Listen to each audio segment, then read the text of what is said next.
coma los nachos con la mano no sabe comer nachos. En un restaurante que sea escalable, etcétera, es el tiempo de entrega de la comida. Lo tengo en 1 minuto y medio, los 2 platos. El modelo de food truck como independiente no da pérdidas en la mayoría de los casos. Nosotros en los primeros podíamos hacer 400, 520 de burritos.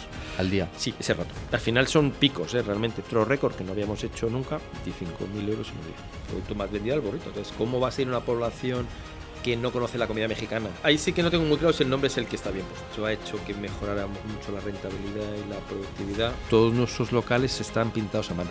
Eso significa que estamos hablando de locales con 92 lienzos pintados a mano. Tu frijol refrito, que no tiene la mayoría de la gente, y con una cosa que no habíamos hecho nunca, y es que nosotros en septiembre de este año hemos cambiado el diseño de la carta por primera vez en la historia de la mordida. En 29 años nunca se había cambiado.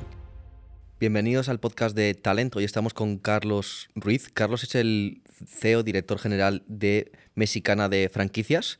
Es un grupo multimarca que cuenta con conceptos de casual dining, fast food y dinner fines. Entre otras marcas tienen conceptos como Mordida, Super Taco o Ricos Tacos. En el cierre de 2023 cerraron con 10 millones de facturación, 13 locales, 2 locales temporales, 2 dark kitchen y tienen un total de 160 empleados. Bienvenido, Carlos. Muchas gracias. ¿Cómo estás? Bienvenido. Pues bien, viendo a ver cómo se desarrolla el podcast. Carlos, si quieres empecemos conociendo un poco el grupo que lideras, las marcas que tenéis, por qué habéis decidido tener una estrategia multimarca en la cual tenéis conceptos tan diferentes, no solamente a nivel de comunicación, imagen, marca, sino también a nivel operacional, en la cual gestionáis marcas con productos diferentes y que van dirigidos a un público objetivo diferente e incluso a ubicaciones tan diferentes. Vale, a ver, al final esto es como un cuento, con él érase una vez, porque al final el modelo arrancó hace 30 años, nosotros somos conocidos, el año que viene hacemos 30 años, porque éramos uno de los locales de la posmovida madrileña, en el cual el primer local es socio Joaquín Sabina. Es parte de lo que somos conocidos. Eso implicaba que todos los artistas, cuando venían a Madrid hace 30 años, hace 29, se quedaban luego en el local. Y ahí estaban Maná, Paudones, etc. Entonces, eso fue un invento, una solución entre Julio Sánchez, que es el dueño de la compañía, y Joaquín Sabina, que son muy amigos. Después de haber ido a hacer muchos bolos en México, pues dijeron, ¿por qué no traemos la comida mexicana? De ahí lo que se desarrolló, pues fue un concepto razonablemente divertido, con ninguna intención de crecer, sino como pasártelo bien con amigos dentro del mundo artístico. Y trayendo además un poco esa parte de cultura mexicana. Pasaron los años, etcétera, y a partir de ahí lo que sí que es verdad es que se hizo un trabajo y como no había muchos mexicanos y menos serios en cuanto a de verdad la comida tradicional, nosotros no somos fusión, somos tradicional mexicana, llegamos hasta tener el título de embajador de la cultura mexicana por parte de la embajada mexicana. Somos de los pocos locales en el mundo que lo tiene. Y la evolución un poco nos llevó hasta hace 7 años más o menos, que lo que nos dimos cuenta es que nuestro modelo de mordida era un modelo que era complicado de trasladar a muchas ubicaciones. Es un modelo que al final la comida sí que es sencilla, es comida tradicional mexicana, eso no tiene ninguna complicación. Durante estos últimos 28 días, más de 400.000 personas han visto este podcast y solo el 14% está suscrito a nuestro canal. Es la única forma de ayudarnos para hacer crecer este canal e invitar a los mejores referentes del sector. Si te gusta y quieres apoyarnos, suscríbete, dale a like y déjanos un comentario, ya que te leeremos para poder seguir mejorando día a día. Muchísimas gracias y seguimos con el podcast. Pero la segunda parte es la parte decorativa. Entonces, todos nuestros locales están pintados a mano. Eso significa que estamos hablando de locales con 92 lienzos pintados a mano. ¿Por artistas? Por artistas. 50, 60 mesas. ¿Qué pasa? Etcétera, claro. Entonces, todo eso hacía que cada vez que abríamos uno, primero la inversión es altísima. Porque metéis esa inversión en el CAPEX, ¿no? Esa misión de ese artista. Es que tiene, claro. Entonces, y además, que había otro segundo problema, es los tiempos de montaje. Claro, tú cogías el local, empezabas a medir y empezar a crear lienzos en esos tamaños. Claro, los artistas no son máquinas, son personas. Eso significa que tarda o un mes o 4. O sea, un modelo súper bonito, no escalable. No escalable. Entonces, en esa parte lo que hicimos es, lo primero que era, había un problema y era que tampoco se podía crecer muy fácilmente por la parte de unificar la cocina. Al final, la comida mexicana, como otras muchas, pero en este caso es una comida que tiene muchísimos matices. Eso significa que cuando hablas con chef, ahora ya está todo muy profesionalizado, pero hace 15 años el concepto una pizca de o un poco de era muy habitual. Sí, pero luego el menú engineering te salía... Efectivamente. Y luego es que sabían diferentes, porque en cuanto le pones más cilantro, más chipotle, etcétera, etcétera, mucho más complicado. Entonces, en ese proceso lo que se dijo es que si queremos seguir creciendo, puesto que los locales funcionan, lo primero es crear una cocina central. Entonces, arrancamos con una cocina central. Este es un tema muy interesante porque a nuestro programa de operaciones vienen muchos clientes, los cuales abren una cocina central porque prevén una expansión futura. Eso es. Se sobredimensionan, tienen demasiados costes para la situación en la que están. Eso es. Y si no abren un siguiente local con la velocidad adecuada, pues ponen en riesgo la compañía, la rentabilidad, y muchos de ellos llegan a nosotros en una situación bastante delicada en la cual pues muchas veces nuestra decisión o nuestro consejo suele ser cerrar la cocina, suele ser dejar de ejecutar cosas que pueden suceder en 4 años porque te comparas con un player que está 5 años por delante de ti y es una situación muy complicada que seguro que tu consejo puede valer de mucho porque...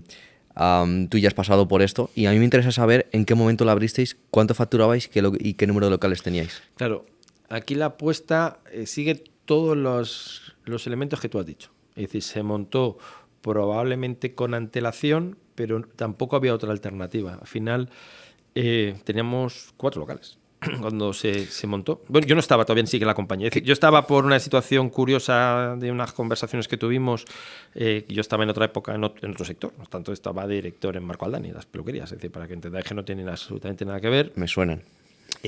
A partir de ahí, a mí me llamaron y por un tema personal, porque yo a La Mordida tengo mucho cariño, es mi restaurante de referencia de mi matrimonio. Por eso fui, si no, no hubiera ido jamás a esa reunión, porque yo no sabía nada de hostelería ni me daba lo mismo, pero me llamó la atención y fui para allá. Y lo que sí que es verdad es que el problema estaba en la parte operacional. Es decir, al final, cada vez que se abría un local, era un problema.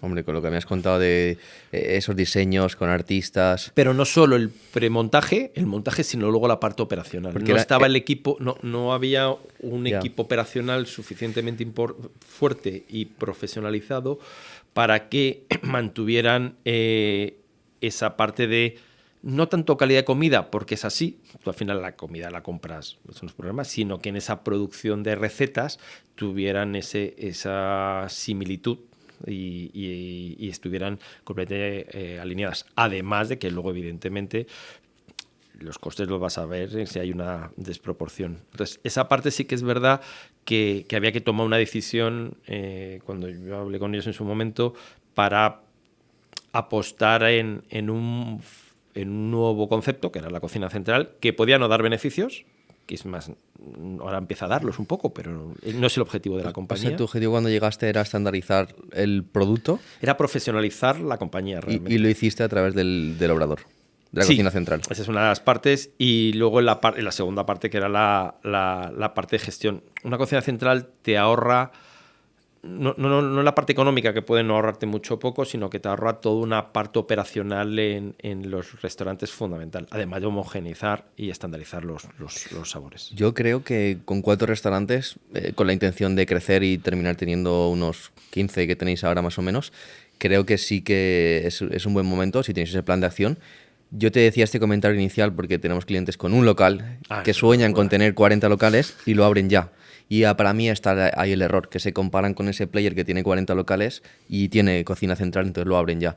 Y creo que con 4 locales puedes empezar a permitirte tener ese equipo de headquarters, de oficina, esa cocina central, si prevés seguir abriendo.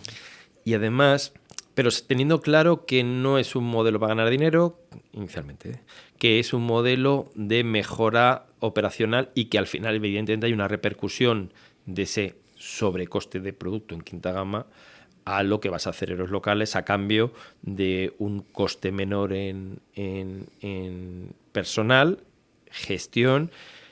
Y ahora que estamos todos con la misma espada de Damocles, de ese perfil de jefe cocina o similar, que al final sí te puede hundir el restante, porque al final si son recetas individuales es imposible cuando tienes 4 o 5. Entonces, Total. esa parte sí que es verdad que era fundamental.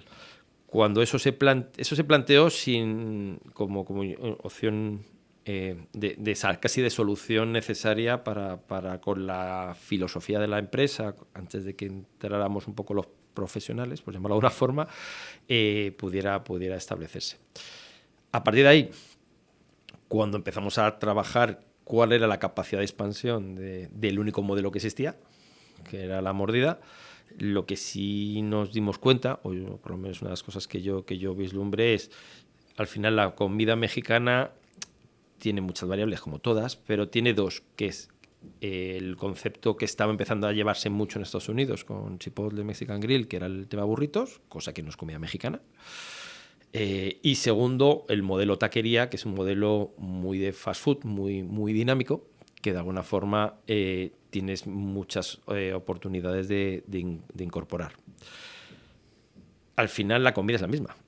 No en todos los sitios tienes la misma comida, pero la comida es la misma. Es decir, los tacos que tú comes en la calle en México o son guisos o son plancha, ¿no? Esto, por simplificar mucho la conversación.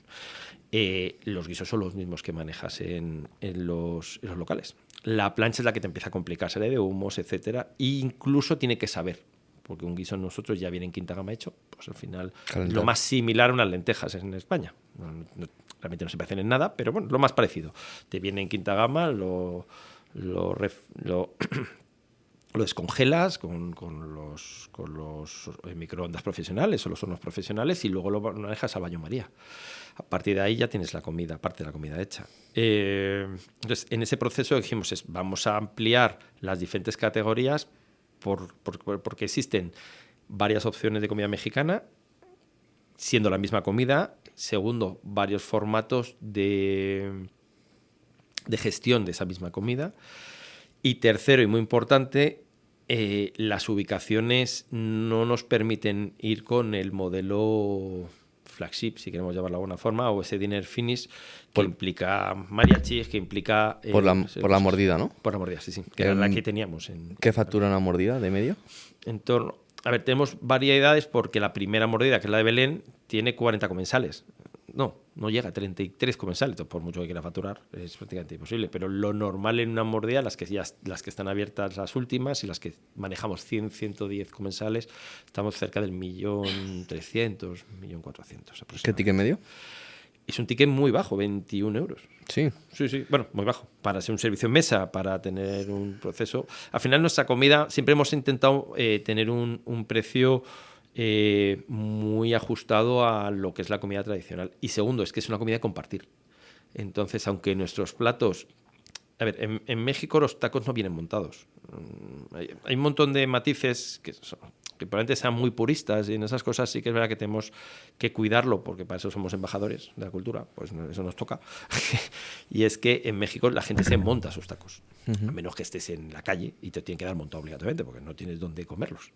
Pero entonces, ese modelo lo que hace es que nuestros platos van para que tú montes los tacos. ¿Qué implica? Pues que lo normal es que yo pida uno, tú pidas otro, es decir, si hay 3 o 4, lo ideal sería que pidiéramos 3 o 4 cada uno un sabor diferente para que luego nos compartamos los tacos, es decir, que podamos probar los diferentes productos que hay en la mesa, principalmente. Una cosa que a mí me llamó mucho la atención, dicen, lo más importante en un restaurante que sea escalable, etcétera, es el tiempo de entrega de la comida. Digo, yo te garantizo que lo que pidas, o el 80% de lo que se pide, bueno, si te pones a complicarme la vida, evidentemente tardará más, lo tengo en 1 minuto y medio, los 2 platos. Eso a mí me parece un punto súper interesante.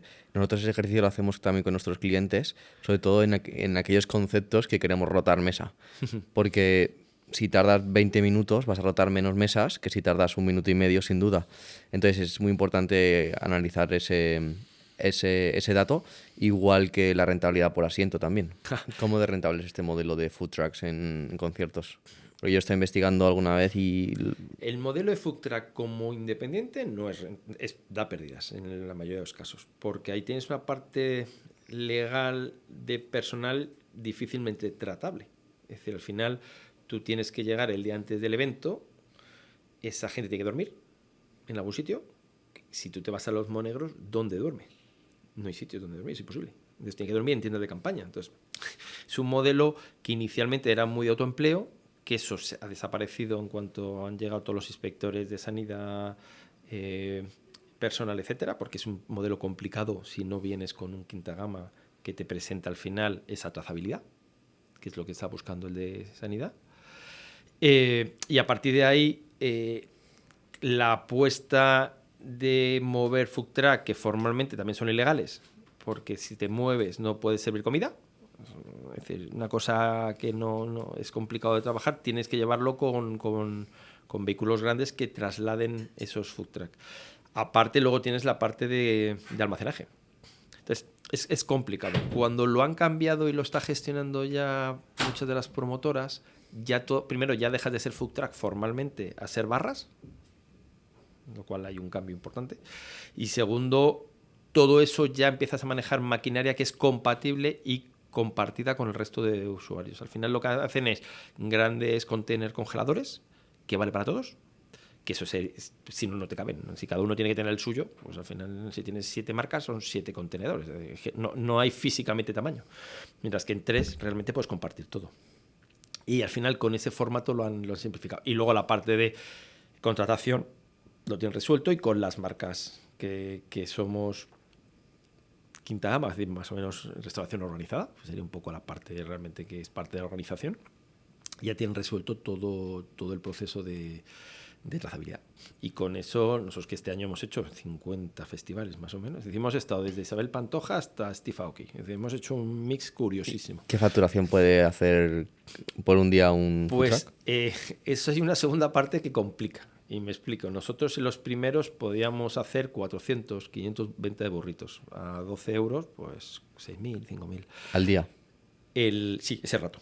Al final son picos, realmente. Primero ha cambiado. Ya no hay conciertos, son festivales. Ya no son 4 horas o 3 horas, son 12. Lo cual te permite que haya más momentos de consumo. Segundo, si tu producto no consigues producirlo antes del evento, inicialmente en congelación o de alguna forma, y luego para terminarlo y mantenerlo terminado, no consigues avanzar de 200, 300, es que es imposible, físicamente es imposible. Puede generar mucha cola y hay poca No, rotación. es que no te lo pueden, no, es imposible hacerlo, es que no hay tiempo. Entonces, ¿qué hemos hecho? Llegamos a saber cómo producirlo, cómo congelarlo, el producto hecho, un burrito, con un proceso de descongelación muy lento, casi de 40 minutos, es decir, que era casi como hacerlo, pero ya habías conseguido la primera parte que era producirlo. Entonces, al final, eso es maquinaria, y luego con mantenedores lo puedes mantener hasta llegar a nuestro récord, que no habíamos hecho nunca, que hemos vendido 2.200 burritos, es decir, 25.000 euros en un día. Wow. Y que eso es irrepetible, es repetible. Eso fue en Madrid, pues no te soy sincero, ¿no? Si es... Digo, no estoy seguro si fue en un tipo I Love Reggaeton o I Love 90s o I Love 20s, y yo están todos, es decir, bueno, en esos, en otros no tanto, pero sí que eran 60.000 personas, 10 horas de concierto. Qué burrada. 10 horas de festival. Claro, eso no hay otra forma, tanto que nosotros dijimos que no al Fórmula 1 y dijimos que no al Gran Premio de Jerez, porque nos pedían volúmenes de manejo de en torno a 1.000. Dijimos, es imposible. O bueno, si se puede, ponme a 150 personas currando detrás. Eso sí, vas a palmar dinero, sí o sí. Pero si quieres 1.000, no hay otra forma de hacerlo. Porque aquí el modelo es que vosotros le dais vuestra forma de trabajar, ellos contratan al personal y ellos operan. Y vosotros os pagan. Y nosotros lo que tenemos es supervisión en... Un canon y un royalty. Sí, royalty, normalmente sueles trabajar con royalty. Royalty. Y entiendo que es una franquicia temporal. O sea, claro, efectivamente. Es una ¿funciona franquicia solamente? de un día. O sea, nunca lo había escuchado esto. Ya, ¿Funciona para un evento esa franquicia? Sí, lo que pasa es que al final no es así del todo, porque ellos los promotores no llevan un solo concierto, llevan muchos por muchos sitios. Ahí cierras un acuerdo de... Entonces, al final cierras el acuerdo, efectivamente. ¿Y qué porcentajes de royalty se suelen trabajar en este en torno concepto? Al 7 más o menos, porque al final no hay canos de entrada porque no tiene mucho sentido. Entonces, claro, hay una formación inicial, claro, al final es un proceso que al final tienes que trabajarlo de una forma un poco diferente a todo. Casi. Y claro, la inversión en este food truck, ¿la hacéis vosotros o ellos? A medias. Hacéis Porque a medias. los rótulos sí que algunos los compramos. Claro, cuando esto empieza a complicarse y estás en 5 sitios a la vez, como nos ha pasado, ahí es donde empiezas a duplicar, ahí es donde empiezan los costes a empezar a ir primero repartiendo y donde ya tienes que ir mirando ciertos elementos, ¿no? que de alguna forma te generan una diferencia. Al final es un modelo de imagen, la realidad, que te permite... Mucha visibilidad. Mucha visibilidad, siempre y cuando seas capaz luego de darle mucha viralización a ese evento. Es decir, evidentemente te han visto 50.000, 60.000, 40.000, depende de los que toquen en el concierto, pero no sé cuánto se queda la gente luego con esa marca si no es un Malbón, un Burger King. Es decir, modelos hiper consolidados. Nuestros modelos Ricos Tacos no lo conoce casi nadie. Al final tenemos muy poca presencia. Uh-huh. Entonces, bueno, tienes ese elemento de contacto con el cliente, tienes ese elemento de que al final manejamos en virtual en todos nuestros locales. Es decir, nosotros las mordidas sacan en virtual Ricos Tacos, puesto que el producto es el mismo. ¿Te refieres que actúan en los deliveries sacamos, entonces es un producto que no existe físicamente. Actúan de cocina fantasma. Claro. Entonces, porque al final es la misma comida mexicana, lo que pasa es que he llevado un modelo a un producto que se llama burrito, que nosotros en la modelo podemos tener. Aquí te voy a hacer para mí lo que es probablemente la pregunta más importante del podcast, y es una decisión estratégica como CEO que te quiero preguntar y saber tu opinión y entender en qué bases tus argumentos para tomar una decisión u otra, y es en el cual en el momento en el que tenéis 4 locales monomarca, un mismo concepto, y decides diversificar a diferentes conceptos totalmente diferentes.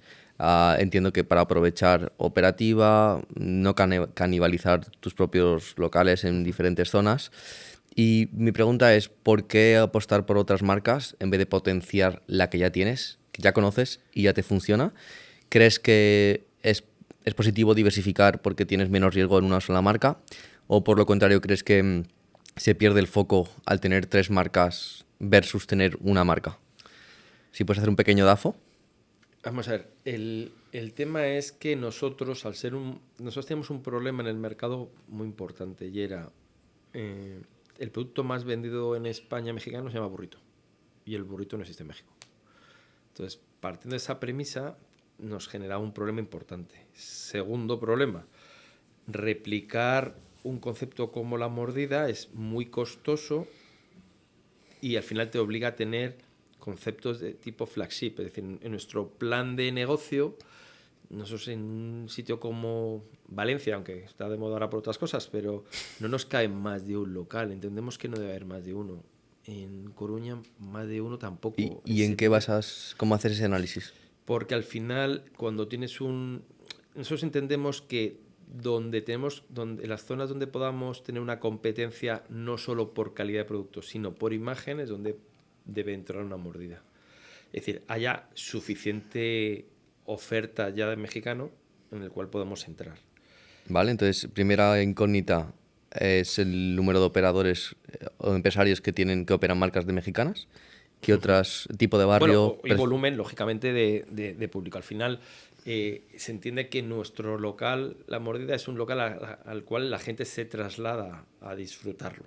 Si es la palabra más adecuada, no sé si es la palabra, pero que es a vivir la comida, el ambiente y ese espíritu. Cuando eso te lo llevas a poblaciones más pequeñas, que sería un poco el efecto, ¿qué ocurre? Pues que primero dejas de tener una oferta tan interesante porque el volumen de gente ya es muy inferior. Te obliga a tener, que sería super taco, sería ese casual diner, te obliga, al final entendemos que te obliga a tener hamburguesas, y te obliga a tener burritos.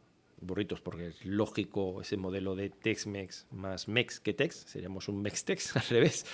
Y esa hamburguesa un poco para no perder esa parte de esa oferta que una población más pequeña te va a reclamar. Al final, siendo muy fríos, lo que nosotros pensamos es, siempre desde nuestro punto de vista, al final nosotros somos el mexicano de la zona.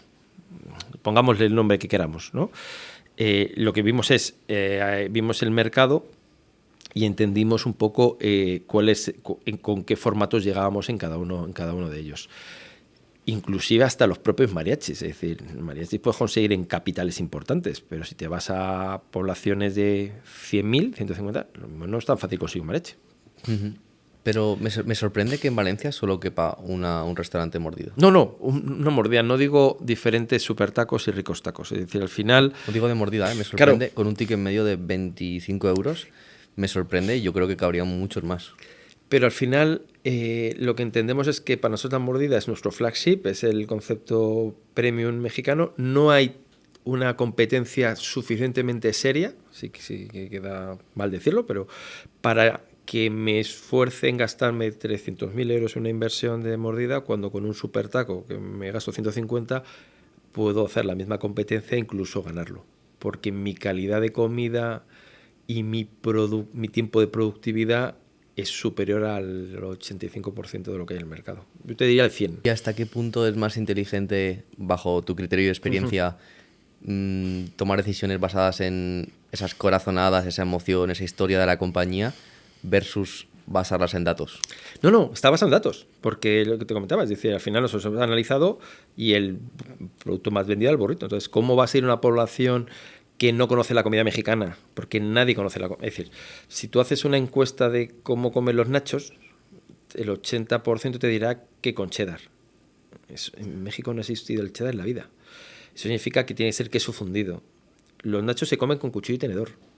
Quien coma los nachos con la mano no sabe comer nachos. ¿Por qué? Porque cuando es con cheddar, sí, es modelo mexicano, el modelo americano o tejano, y el queso cae, se funde. Cuando tú lo fundes, el queso queda arriba. Si quieres tener una combinación de tu pico de gallo, tu guacamole, tu queso y tu frijol refrito, que no tiene la mayoría de la gente, cosa que entonces deja de ser mexicano, es comerlo como una lasaña. Por decir un poco, claro. Pero crujiente. Aquí mi pregunta del tema de los datos era, oye, si tu producto más vendido es el burrito, ¿por qué no Bueno, apostar? el mío no, en el sector, pues yo creo... Ah, el tuyo no. En los supertacos sí, que lo comparo, que es el modelo mexicano claro. En provincia contra una... Por entender la lógica, ¿eh? Si tu modelo más vendido en el supertaco es un burrito, ¿por qué no nos centramos en ese dato y creamos un concepto de burrito? Y en vez de supertaco que se llame superburrito, por ponerte un ejemplo, y que toda la carta esté enfocado a la venta de burritos. No, eso lo tenemos, es decir, el supertaco va así. ¿Es así? Sí. Tiene sus tacos, tiene burritos, y si hemos metido alguna hamburguesa y alguna ensalada y un poco es un modelo... ¿Qué porcentaje de venta tiene el burrito que más vendéis? ¿Sobre cuál? ¿Sobre el total de todos? Sí, sobre el total de ventas. No, al final se queda muy disperso, la gente al final lo vimos pero será un 9, un 10%, un 9. lógicamente. Lo que pasa es que la categoría burritos es un 25 casi. Entonces, y ahí destacan 3. Es verdad que de cuando... Y ahí te salto a la tercera concepto, que es ricos tacos, que ahí sí que no tengo muy claro si el nombre es el que está bien puesto. Ahí sí soy sincero. Porque es el modelo que principalmente compite o lo pensamos en una línea similar a Chipotle Mexican Grill, ¿no? Que es el modelo americano. Okay. Que ahí tienes los bowls, los tacos o los burritos. Entonces ahí sí que es cierto que ahí el peso del burrito todavía es mayor. ¿Por qué? Pues porque al final las ubicaciones es público más joven, el ticket medio es mucho más bajo, porque se llama fast casual o fast food. Es un modelo que tienes que llevarte tú la bandeja y tienes que cogerlo, por lo cual ahí el consumo de alcohol es muy pequeño. Al final es un modelo casi mix burrito, refresco y nachos para compartir, por lo cual hay ticket medio 15, sí. Y es un modelo de velocidad y de productividad, que es el que tenemos, que es el que manejamos en conciertos, en Sierra Nevada, en el Campo de Madrid, y luego en 2 locales, uno en Pamplona, en Itaroa, y otro en Calle, en Las Rozas, en Madrid. ¿En cuántas ciudades estáis de España con todos los conceptos? Pues en 4, creo. A ver, Granada... Sí, 4. ¿Y cómo de complicado hace esto la operativa de todo el grupo para abastecer a todos los locales del obrador? No, eso no. Nuestro propio obrador o cocina central lo envía el producto congelado. ¿Vosotros enviáis o con un operador estilo Convoy o algo así? Bueno, trabajamos con Steph normalmente y en Madrid lo servimos nosotros directamente, porque esto nació un poco como concepto propio. Entonces, en esa parte sí que es cierto que no supone un problema. Al final es un tema de capacidad de almacenaje en congelación en los locales. Y más porque los modelos ricos tacos no tienen cocina, no tienen salida de humos. Entonces, eso sí brutal. Que es puro producto. Y el CAPEX tiene que ser bajísimo, seguro, la tasa de esfuerzo, porque cogeréis locales que pues a lo mejor eran tiendas de ropa o eran otro tipo de locales. Claro, lo que pasa es que es verdad que ahora mismo no tenemos, me refiero, pues tenemos solo dos. Entonces, nosotros nos hemos centrado. Es decir, después de pandemia o un poco antes de pandemia, empezamos. Tu cuenta que yo entré año y medio antes de pandemia. Eso significa que la parte de profesionalización me dio tiempo lo justo. Y de crear los conceptos. Es decir, nuestro supertaco se abrió en julio del 19. Nuestro primer supertaco. Entonces, claro, dio poco tiempo a ponerlo en marcha, y más en el centro comercial, en este caso en Guadalajara. Claro, nosotros decíamos, queremos crecer fuera de Madrid o fuera de capitales, ¿vale? ¿Y con qué?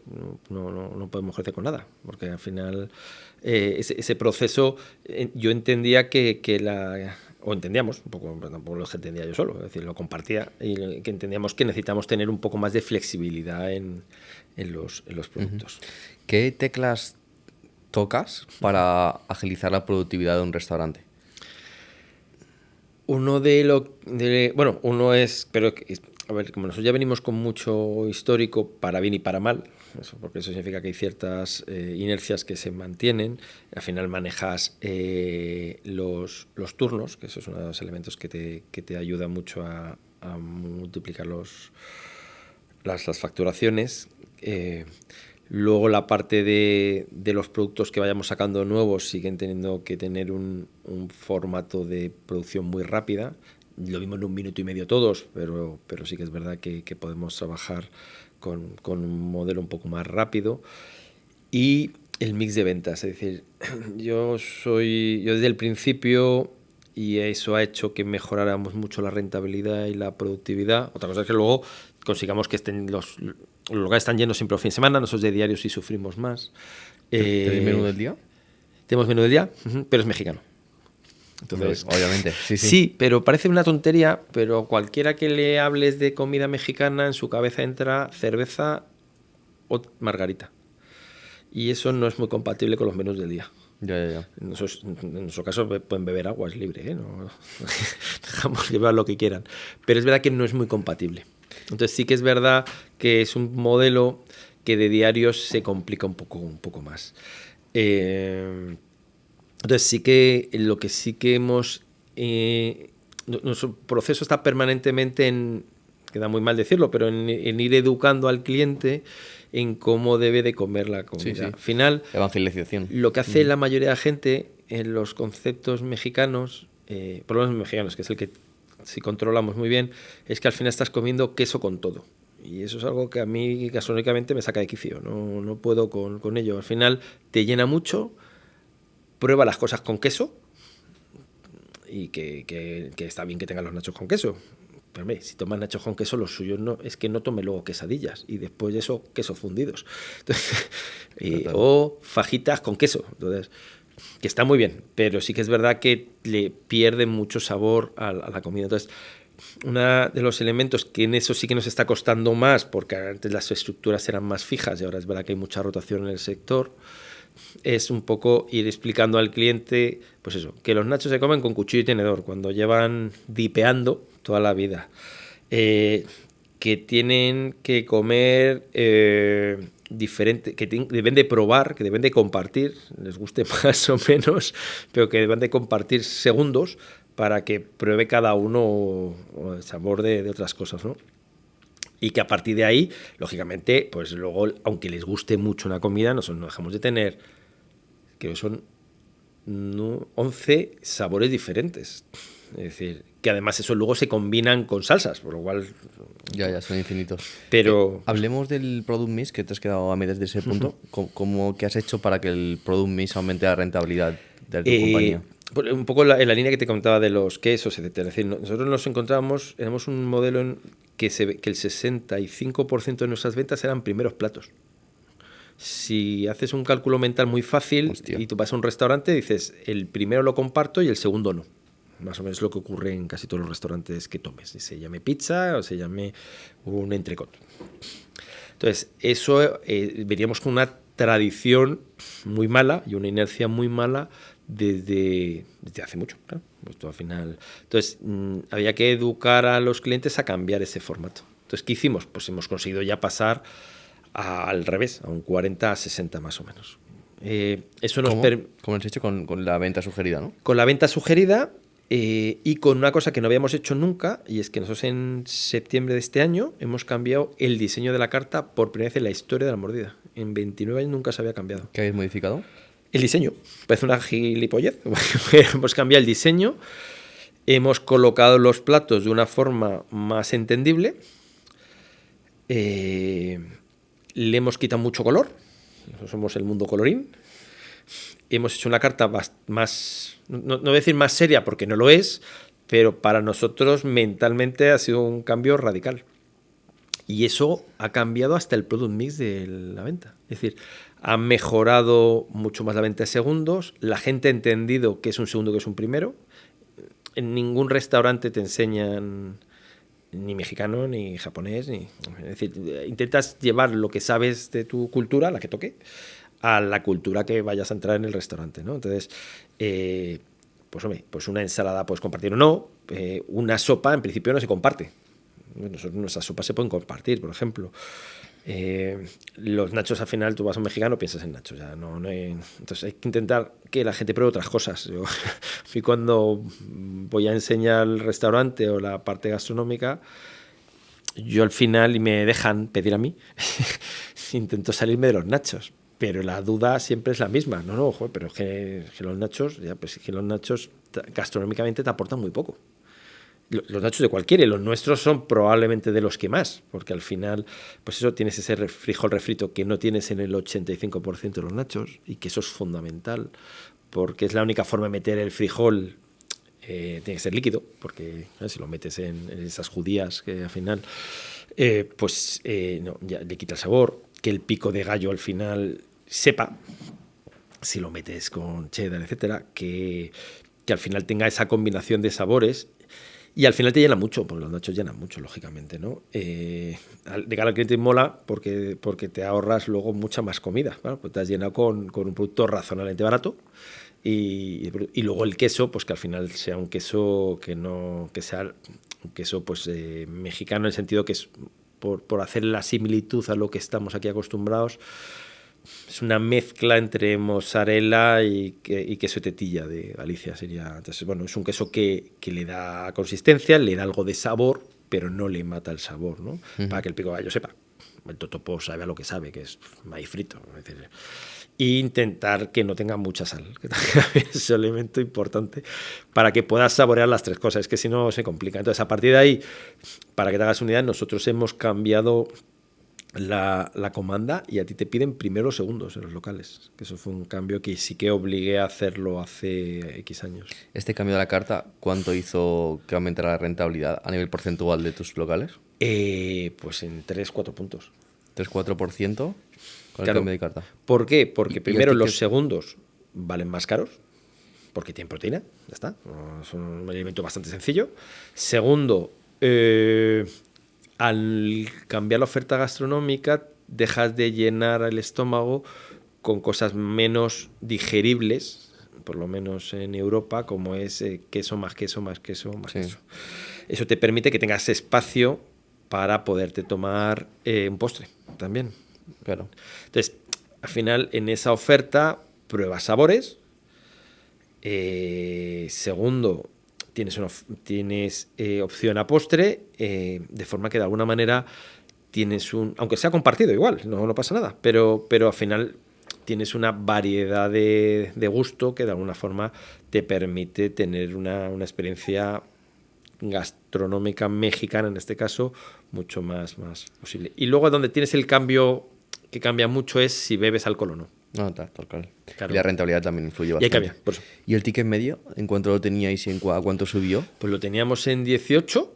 Hostia, y subió a casi 25. No, lo pasamos a 19,80 o 90. cuando hicimos el cambio, que todavía ahí no habíamos subido precios, pues digo, luego al final y ahora hemos vuelto a subir con el cambio de carta, no hemos subido precios, el año pasado no hemos cambiado precio, es decir, nosotros no tenemos esa variable de inflación. Pero el cambio de carta ha hecho que incremente el ticket medio. Ha vuelto medio. a subir otra vez el ticket medio, porque ha hecho que se consuma más segundos, otra vez. Qué es bueno. decir, ha vuelto a reforzar esa parte, que es. Claro, tú al final, cuando tus picos son siempre los mismos, que son fin de semana, que los tienes a tope con turnos, etcétera, pues probablemente tampoco tiene el equipo mucho tiempo para aplicar muchas cosas. Y luego no sé cuánto el cliente quiere aprender dentro de una explicación, ¿no? Sí, pero sí hay una parte de divulgación que yo lo he visto en muchas categorías, la última más reciente, el mundo de las AI, el mundo del poke, nuevas tendencias que llegan, que incluyen una parte de divulgación, porque el cliente no sabe lo que es. Bueno. Es más arriesgado y creo que aún tienen una labor mucho más importante que la vuestra, porque el mexicano se conoce más que el poke cuando llegó hace 5 años. Sí, pero por otro lado tienen un Ya. error de concepto, y eso es lo que es muy complicado, verdad. porque claro, yo no soy quien para decirle cómo se comen unos nachos, pero es que como los comen mal. Pero por una cosa de pura física, esto no estamos hablando. Si tú coges con la mano un queso fundido, los primeros 3 totopos está lleno de queso. Lo de abajo está vacío. Ya, No hay es nada. verdad. Y además todo el guacamole se queda arriba, porque lógicamente no baja, normal, porque está el queso. Yo creo que esa parte de divulgación, si se convierte en un show, en algo que pueda divertir al comensal, incluso puede afectar a la subida de ticket medio y puede afectar a la subida, se podrían subir las precios porque hay una experiencia que acompaña. Claro, nosotros, tú cuenta que nosotros somos probablemente el primer restaurante experiencial de España, porque hace 25 años había pocos que tuvieran un mariachi, que tuvieran todo lleno de carteles de películas mexicanas, de Cantinflas, etcétera, todo eso. Entonces, eso ha cambiado mucho ahora, es decir, después de pandemia, esa parte de postureo, de experiencial, llevarla al cliente que ya te conoce y que lleva comiendo lo mismo, porque al final nuestro cliente que viene una vez a la semana, cada 15 días, cada 3 semanas, no somos un modelo de negocio recurrente habitual. Sí. ¿Eso qué implica? Pues que siempre pide lo mismo. Si vienes claro. a 3 semanas no...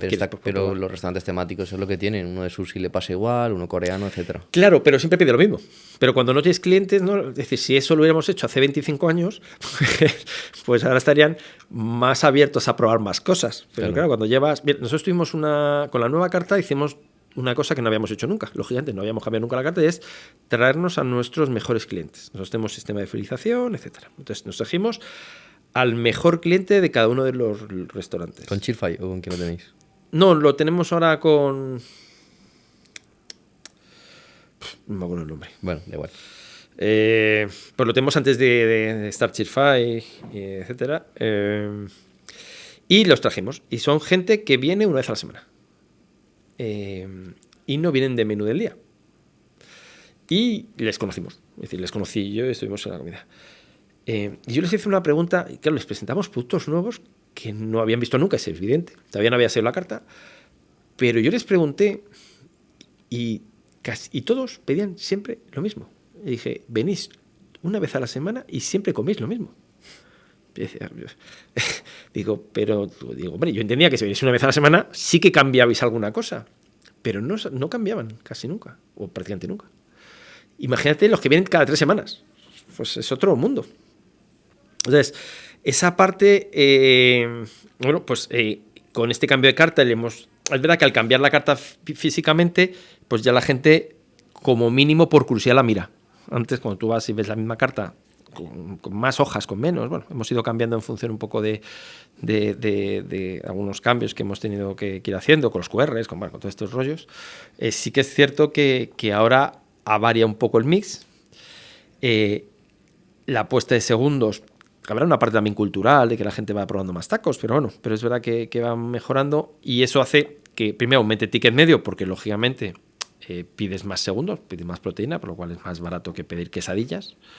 Y hombre, y lo que hemos intentado con los equipos es un poco empujarles a que recomienden, claro, no puedo recomendar 25 cosas de la carta porque si no se vuelven locos, pero sí que un poco centren en algunos productos especiales, como ahora con camarones, etcétera, que de alguna forma obliguen al cliente a romper con lo establecido, ¿no? Que para nosotros, claro, cuando llevas 29 años,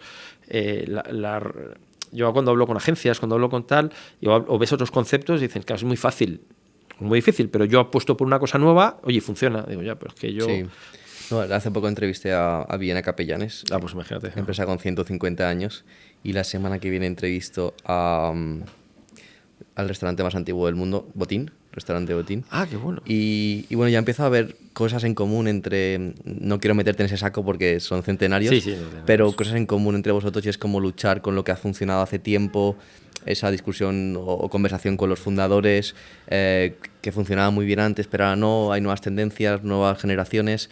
Y quería preguntarte por algo que detectan todos ellos, y es lo que yo llamo el síndrome del empleado dinosaurio. Es aquel empleado que lleva 20 años en la compañía, que le funcionaba muy bien o le funcionaba muy bien sus técnicas o forma de trabajar desde hace mucho tiempo, pero ahora mismo la directiva quiere que funcione de otra forma. En estos casos, ¿tú cómo actúas? ¿Les echas con una salida digna? ¿Siguen contigo y les enseñas a trabajar de otra forma? Claro, nosotros eso yo lo hice justo después de pandemia, porque justo antes de pandemia no me dio tiempo y ya hicimos una evolución en ese año y pico. Y además acabamos de que era Super Taco, habíamos creado también Ricos Tacos, entonces estábamos también aprendiendo cómo manejar esos dos conceptos. No, en principio ha habido gerentes que eran un poco quien marcaba esa comanda, que de alguna forma no se han adaptado, o algún jefe de cocina que no se ha adaptado. Es decir, nuestros jefes de cocina, tú cuenta que nuestras cocinas, nuestros locales tienen 15, 20, 12. Es decir, cuando hemos empezado con las Dark Kitchen, las cocinas ya existían. Y les ha costado, nosotros hemos perdido mucho jefe de cocina porque no se adaptaba a hacer platos que no estaban en la carta del restaurante físico. No entendían esa flexibilidad de trabajo con un burrito, por ejemplo, que tienes que montarlo.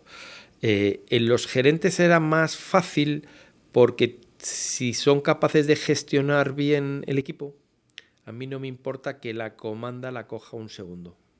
Yo en eso soy bastante más pragmático. Nosotros tenemos una estructura de roles dentro del local y cada uno tiene que tener un rol. Nosotros es verdad que trabajamos, voy a insistir, los fines de semana. Es decir, yo de diario me puedo permitir el lujo de tener 3 personas y sacar 30 comandas tranquilamente. Porque mi comida la ajusto a que el menú del día vaya a guisos. Es decir, yo ya lo ajusto de forma que intento complicarle la vida al cliente para que me pida algo que tarde más en trabajarlo. Es uno de los beneficios de que haya una estrategia detrás de una carta, y segundo, tiene un obrador, ¿no? Claro. Pero bueno, aunque no hubiera ese obrador, esa comida, lo único que pasa es que tendrían que venirme el de cocina a las 9 de la mañana y ahora me viene a las 12. Hay que hacer mise en place, y si tienes 12 restaurantes, pues multiplica por 12. ¿no? Efectivamente. Entonces, esa parte sí que la tenemos cubierta. Entonces, ahí lo que hicimos es que, teniendo claro los roles, fuimos cambiando. Y luego explicamos con variables muy sencillas, que en eso yo creo que eso sí se me da bien explicar, porque como vengo otros conceptos, cómo hacer, es decir, cómo trasladarle al empleado cómo vender lo que entendemos que es más interesante. Que en este caso no es porque sea más rentable, sino porque de verdad gastronómicamente nos permite generar una diferenciación con la competencia. Al final, si yo solo vendo nachos y quesos, pues mi guerra con la competencia, o un sota caballo rey, que era pastor y cochinita, que probablemente sean los mejores de los mejores de España, sí, pero esos son 2 productos y yo no soy una taquería especializada en, yo soy un restaurante. Claro. Sí. Entonces necesito cambiar esa parte. ¿Dónde choca mucho? En que, por ejemplo, dentro de esa parte de experiencia única, que es la que estamos también reforzando, nosotros estamos terminando platos en mesa. Eso no lo habíamos hecho Qué nunca. guay.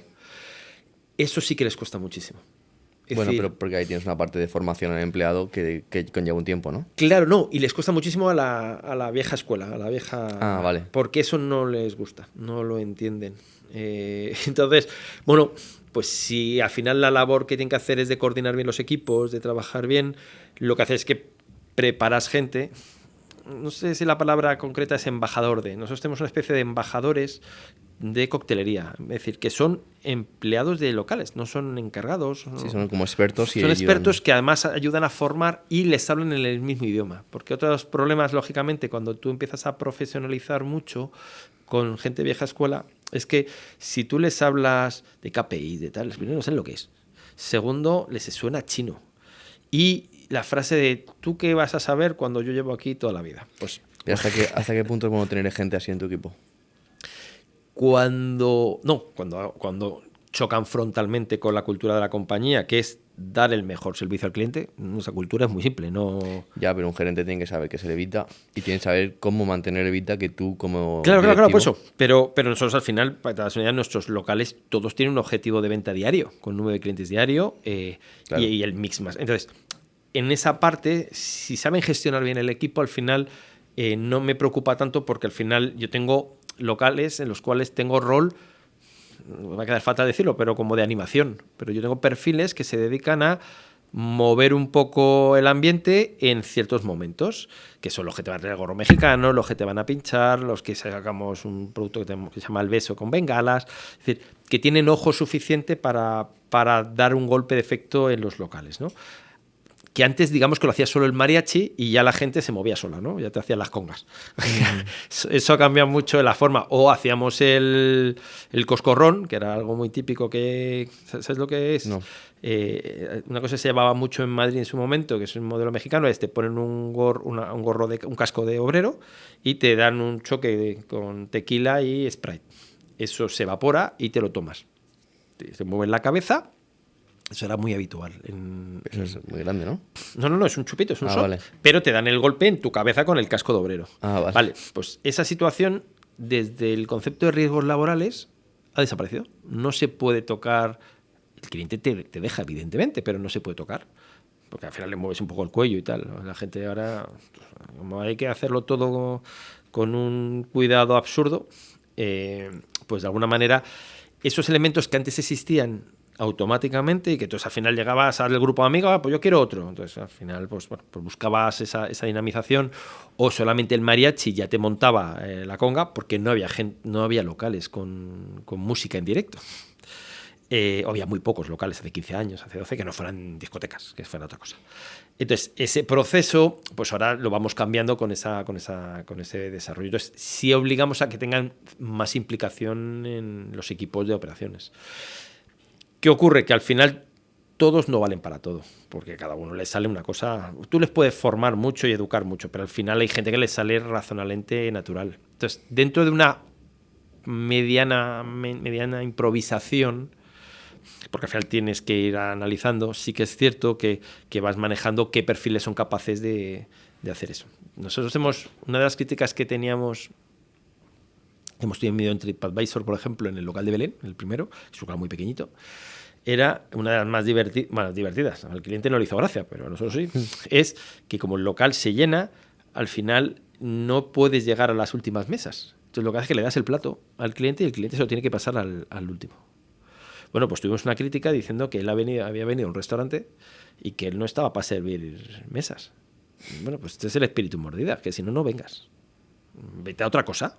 Pero en nuestro tiene esa parte canalla, tiene esa parte divertida que surge. ¿Eso está preparado? Pues no está preparado. Pero claro, cuando llega el camarero y dice, es que para llegar allá al fondo es que no llego, es que es imposible, porque se han juntado, los que eran amigos al final se han sentado de otra forma, y aunque tú tengas ordenado las mesas, las han ido moviendo, tal, se va calentando la noche porque hay alcohol y hay música y tal, divertido con el mariachi, etcétera, y al final, si quieres llegar a esa, pues la forma más rápida, y en nuestro local te lo puedes permitir, entiendo que en otros no, es, oye, pásale a ese del fondo el plato que sea, ¿no? Bueno, pues eso fue una crítica, por ejemplo, esa la hemos recibido 2 o 3 veces en un local como Belén. Bueno, pues que esto es lo que nosotros llamamos el espíritu mordida, ¿no? Que es un poco, pues, un ambiente desenfadado.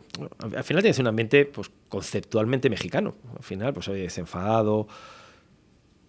No somos lentos, pero bueno, pues tranquilo, pues oye, pues para divertirte, ¿no? Para pasar un rato bueno pues entiendo que con tus amigos o con tu familia. Genial, muchas gracias, Carlos. Me ha gustado mucho el podcast y me ha gustado tus argumentos de cómo tomar decisiones, cómo apostas por diferentes conceptos, diversificar, cómo buscas rentabilidad y cómo optimizas. Yo he aprendido bastante sobre todo el tema que has tocado de carta, me ha gustado mucho y seguro que muchísima gente que nos va a escuchar ha podido apuntar muchísimos tips que van a poder aplicar a sus propios negocios, así que gracias por tu abundancia y por querer compartirlo. Pues no, muchísimas gracias a vosotros. No, yo creo que además en estas cosas el sector ha pasado de un sector que todo eran secretos y tal, sí. Creo que a un sector mucho más profesional. Creo que no somos competencia en muchas cosas, al final el cliente tiene que decidir qué tipo de comida es. Y lo que sí que tenemos que generar son esas barreras de entrada entre el profesional serio y el no profesional. Yo creo Sí. que eso sí que es verdad que en todos los sectores es importante. Sí. Y esa es nuestra labor, principalmente llevar todas las metodologías que llevan a la restauración organizada al éxito y llevarlas al restaurador independiente, que probablemente sepa mucho de gastronomía, pero en muchísimos casos no tanto de operaciones, no tanto de negocio, y eso es un poco nuestra labor, ¿no? Sí, perfecto. Además, a mí me encanta eso porque al final yo creo que todas estas cosas ayudan a mejorar. Es decir, yo creo que es ponernos cada vez un poco límites en mejorar procesos, en mejorar operaciones y ante todo, bueno, pues que al final el cliente pues cada vez esté más contento y el sector, pues de alguna forma, sin complicarnos muchísimo, Sí.